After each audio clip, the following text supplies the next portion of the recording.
Para quem ainda não entendeu como esse governo funciona, tem histórias que servem para abrir o nosso olho. E eu vou comparar duas histórias para você entender o quanto esse governo é contra pobre.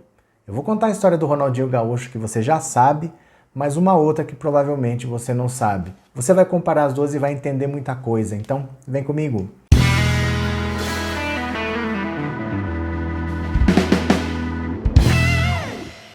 Olá meus amigos, tudo bem com vocês? Que bom que vocês voltaram. Se é a sua primeira vez por aqui, seja muito bem-vindo, muito bem-vinda. Meu nome é Roberto Cardoso. Aproveita e fortalece o nosso trabalho. Se inscreve no canal, que isso é muito importante para a gente continuar produzindo conteúdo para vocês. E se você ainda quiser colaborar, você pode se tornar membro por R$ 7,99 e aí é a seu critério, tá bom? Olha, muita gente não percebeu, mas dia 21 de março, agora recentemente 21 de março, foi o aniversário de 40 anos do Ronaldinho Gaúcho.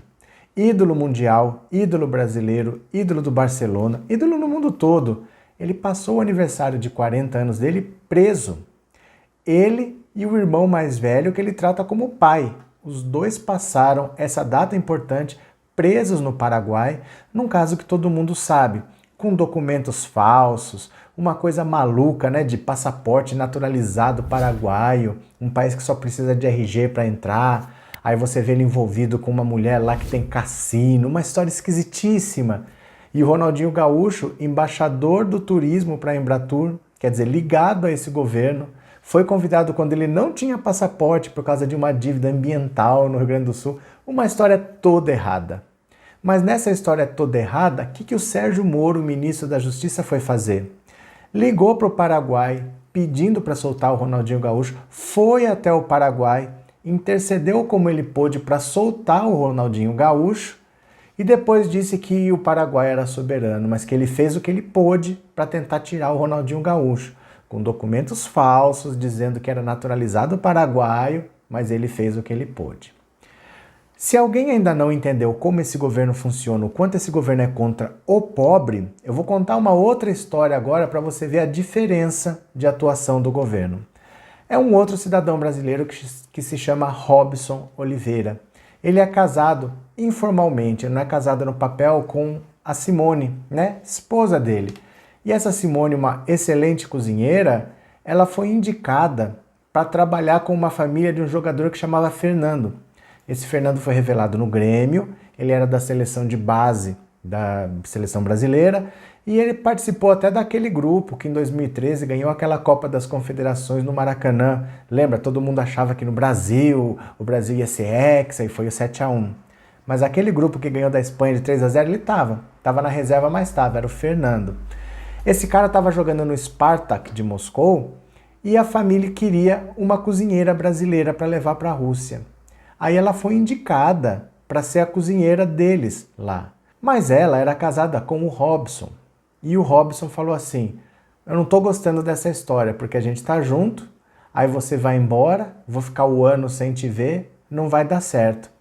Mas o Fernando ofereceu para ela um salário de R$8.000. Na época era $2.000. E era um salário que ela nunca tinha tido na vida. E ela falou assim para ele então, eu vou trabalhar na Rússia com você, mas só se o meu marido for. Aí ele ofereceu um trabalho para o marido dela também, para ganhar R$6.000. Então os dois juntos iam ganhar R$14.000. Imagina uma família humilde que trabalha, né, uma cozinheira, um cara que está se virando lá, de repente R$14.000 por mês. Era o conto de fadas. Os dois falaram, vamos para a Rússia então, vamos trabalhar com o Fernando lá em Moscou. Inverno rigoroso, país diferente, não fala a língua, outros hábitos, mas foram. Primeira vez, andando de avião, chegaram lá no aeroporto, todos felizes, tirando fotos, mas a esposa do Fernando falou assim, ó, leva essa mala aqui que é pro meu pai, tá? Porque nós não estamos indo para a Rússia agora, mas depois a gente se encontra lá na nossa casa, leva isso aqui que é roupa pro meu pai. Eles levaram uma mala que era pro pai dela, né? Pro sogro do Fernando. Aí no aeroporto aqui passaram, embarcaram, tudo bonitinho, aquela coisa de tirar foto dentro do avião, todos felizes. Chegaram lá na Rússia, foram revistar as malas. Na tal mala que era para o pai da esposa do Fernando, acharam umas caixas com remédios. Um remédio que se chama Mitedon, que no Brasil é só um remédio. Mas na Rússia é proibido, porque esse remédio é para dor. E normalmente quem usa na Rússia esse medicamento é quem usa a heroína, porque a heroína provoca muitas dores. Então, para suportar as dores, eles usam esse Imidon. Ele é proibido na Rússia por causa dessa associação com drogas. Chegaram lá no aeroporto, aquelas caixas lá, uma quantidade grande, porque eram 40 comprimidos, então ninguém falava russo, como é que explica? Ficaram 17 horas no aeroporto, sem saber explicar, e é do pai, é não sei o que, mas ninguém falava russo. No final acabaram liberados e foram para casa lá do Fernando. Mas o Fernando com a esposa não estavam lá porque ele estava de machucado e de férias. Eles estavam na Grécia, Itália, que é mais quente, né? Nessa época do ano, começo do ano lá na Rússia, é um inverno pesado. E eles ficaram mais de um mês sozinhos lá na Rússia. Aí a família voltou, tentaram explicar a situação, falaram, não, a gente sabe, é porque aqui na Rússia é meio complicado, por isso que a gente misturou nas roupas para você trazer, é difícil entrar, mas eu tenho receita aqui, ó, até tá em inglês a receita, que é do meu pai, pode ficar tranquilo que não vai acontecer nada, o médico já assinou aqui, a gente tem a documentação toda. E eles tiveram ainda assim, uma semana, 2, em que eles tiveram uma vida normal, agora com os patrões em casa, sabendo que a situação ia ser resolvida e que ia dar tudo certo. Aí um dia eles foram chamados para voltar lá no aeroporto.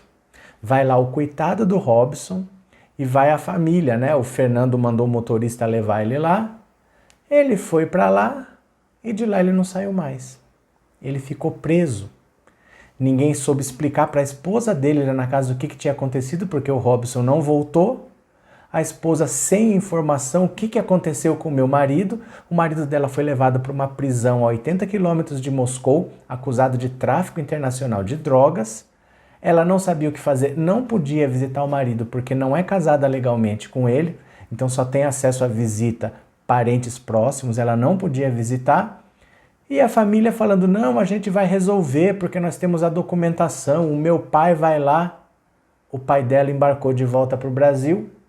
Aí um dia chegaram para a esposa dele e falaram, olha, a segurança do condomínio falou umas coisas de você, nós não confiamos mais em você. Botaram ela num avião e enviaram para o Brasil. Mandaram a mulher de volta, chorando que queria ver o marido. Sumiram com os telefones dela, com a bolsa dela, enfiaram ela num avião e mandaram de volta para o Brasil. A esposa dele está aqui, o Robson está preso, próximo a Moscou, já faz 1 ano, isso tudo aconteceu ano passado, ele está preso há 1 ano, numa prisão russa, sem falar russo, ele é negro, ele está numa prisão com presos de vários países, ninguém fala a língua um do outro, mas ele sofre muito preconceito porque ele é negro dentro da Rússia, ele é maltratado. A família do Fernando, ao que tudo indica, eles sabiam que se eles levassem o pai para dizer, não, o medicamento é meu, a gente colocou para eles trazerem, mas eu tenho a receita, o pai também poderia ficar preso. Então, em vez de levarem o pai para aliviar a situação do Robson, que não tinha nada a ver com a história, eles mandaram o pai de volta para o Brasil, mandaram a esposa dele para o Brasil e o casal foram para a China, se transferiram para um clube da China, largaram o Robson preso em Moscou. Ele está preso já há 1 ano e ele estava para ser julgado agora, mas a juíza aposentou. Aí entrou uma outra juíza que ia julgar o caso, mas veio essa crise do coronga, então está tudo paralisado. Aí o advogado dele lá na Rússia contatou um advogado dele aqui no Brasil e eles procuraram o embaixador da Rússia aqui no Brasil para saber o que podia fazer. Eles falaram assim, olha, tem até a chance dele ser condenado talvez a menos de 10 anos e cumprir a pena aqui no Brasil. Precisa do Rodrigo Maia, do presidente da Câmara, fazer uma carta pedindo só para o governo russo olhar esse caso com cuidado, que é um caso em que o Brasil gostaria de ficar atento. Rodrigo Maia nunca nem respondeu. O Marcelo Freixo pediu para o Rodrigo Maia fazer essa carta. O Rodrigo Maia não fez. E eu pergunto para você, o Sérgio Moro, que foi ao Paraguai para tentar soltar o Ronaldinho Gaúcho, que estava no Paraguai com documento falso, um cara que tem dinheiro, que tem advogado, que não precisa da ajuda de ninguém, ele foi lá. Você acha que o Sérgio Moro está fazendo alguma coisa pro coitado do Robson, que entrou de gaiato nessa história? Botaram ele no avião, deram uma mala que não era dele, Coitado, você imagina, era a primeira vez que ele estava voando. No aeroporto, perguntam para você, você deixou essa mala sem supervisão? Você colocou objeto pontiagudo? Você colocou arma de fogo? Então, assim, sem querer, você se responsabiliza pelo que está ali. Você diz que o conteúdo é todo seu. Ele disse que sim, ele embarcou, era a primeira vez que ele estava voando. Não era dele. Eles têm até a foto da receita em inglês para a justiça russa. Não faz diferença, porque não adianta você ter a receita para um medicamento que é proibido, não pode tomar aquele medicamento, então a receita não é levada em consideração. Eles têm uma carta do médico, mas agora o sogro do Fernando, que seria a pessoa medicada, não está mais na Rússia. O próprio Fernando não está mais na Rússia, não tem ninguém, só sobrou o Robson lá. O governo fez alguma coisa? O Sérgio Moro foi atrás? Não, o Sérgio Moro está atrás de soltar o Ronaldinho Gaúcho, que é rico e que não precisa de ajuda e que fez coisa errada. Aí um brasileiro humilde que foi enganado por uma família, que largou ele lá e para não pegar o BO, se transferiu para a China. Eles estão na China agora, o Fernando está jogando futebol na China. Eles não têm mais vínculo com a Rússia. O pai saiu da Rússia também, ficou só o Robson preso numa prisão russa, sem falar o idioma, sofrendo preconceito todo dia por ser negro na Rússia e não tem ninguém para fazer nada por ele. Bastava o Rodrigo Maia escrever uma carta, não escreveu. O Sérgio Moro, bastava ele ter a proatividade que ele teve no caso do Ronaldinho Gaúcho, mas parece que com o pobre ele não se interessa. Então você vê que para esse governo, enquanto esse governo estiver aí, eles não estão nem aí para mim, para você, para quem trabalha, eles não estão nem aí. Eles só se preocupam com os interesses de quem é rico, de quem tem dinheiro, de quem tem influência, porque é só isso que importa. Não é de se estranhar que eles venham falar assim, se morrer vai ser no máximo 5 mil, 7 mil, 10 mil, tanto faz, porque são pobres. Os ricos vão botar uma UTI dentro de casa e não vão morrer. É assim que eles pensam, é assim que nós somos descartáveis para eles. Nós só somos úteis para votar. Fora disso, nós não temos utilidade nenhuma. Então, se você é contra esse governo, aqui no comentário desse vídeo tem o nosso pedido de impeachment. Não te custa nada. Mas o cartório está fechado. Não tem problema. Você vai pedir por e-mail, você vai assinar, você vai anexar o comprovante de quitação eleitoral, você deixa pronto. Quando você puder sair de casa, quando não tiver mais quarentena, você reconhece firma e bota no correio. Nós vamos colocar lá na mesa do Rodrigo Maia mais um pedido de impeachment. Porque esse governo, ele é contra mim, ele é contra você, ele é contra o pobre. Nós não podemos ficar olhando o nosso povo ser massacrado desse jeito. Esse caso do Robson é nítido. A atuação do Sérgio Moro em um caso é uma, a atuação do Sérgio Moro no outro caso é outra. O Sérgio Moro disse simplesmente, a Rússia é soberana. Ele não achava que o Paraguai era soberano. No Paraguai ele foi lá tentar fazer alguma coisa, mas em relação ao Robson ele lavou as mãos, ele disse o Paraguai é soberano. Então nós estamos entregues a essas pessoas. Se você também é contra esse governo, não te custa nada, é por e-mail, tá aqui, tá? Não adianta pedir para eu te mandar não, porque não tá comigo. Tá no comentário tem o passo a passo aqui.